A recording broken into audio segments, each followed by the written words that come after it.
There have been plenty of trends in the last decade plus that have experts and internet trolls alike shaming the way people, especially millennials, spend their money. Whether it's $5 lattes or over-the-top weddings, social media has made it easier than ever to see what people all across the world are buying and, if you're so inclined, to pass judgment on it. The Stanley quencher is one of the latest examples. Fans of the tumbler have flocked to Target and other retailers to scoop up limited edition colors and brand collaborations. Meanwhile, others wondered what the hype was all about and whether the $45 vessels were a worthy investment, especially if you're starting a collection. But self-made millionaire Tory Dunlap isn't so quickly joining the chorus of Stanley detractors. If you love that Stanley Cup and you can afford it, great. Buy it in every color, Dunlap says. If you want the Stanley Cup, it might mean that you can't have this other thing, but that means that you should really want the Stanley Cup. Not only is your money yours to decide how to spend, but Dunlap also highlights the fact that a $45 purchase, much less a $5 or $15 purchase, probably isn't going to make or break your big financial goals, such as buying a house or saving for retirement.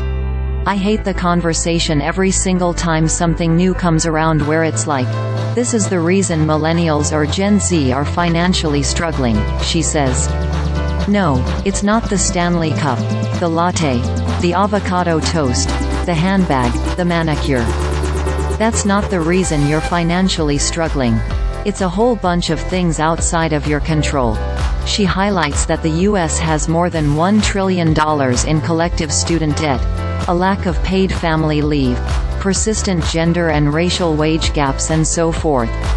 Those are a lot bigger deals when it comes to your money than, did you buy a latte? Dunlap says, depriving yourself won't really help you achieve true financial wellness. But you do need to maintain a balance to ensure your bills and necessities are covered and you're saving for emergencies and the future. If you are sacrificing your future, financial health to spend money on things that are really trendy right now that, in a month or 6 months, you're not even going to remember you purchased or not even use anymore, let's make a different choice there, Dunlap says. One way to help decide if a purchase is really worth it to you is to consider its cost per use, she says. If you really love your Stanley Cup and you use it every day, that cost per use is really, really low. Consider a disposable water bottle you may otherwise buy. Even if it only cost $1, that's $1 you could have saved by refilling your Stanley with tap water. It has a relatively high startup cost, but every time you refill it, your cost per use goes down. If you regularly use it, you'll eventually recoup that cost.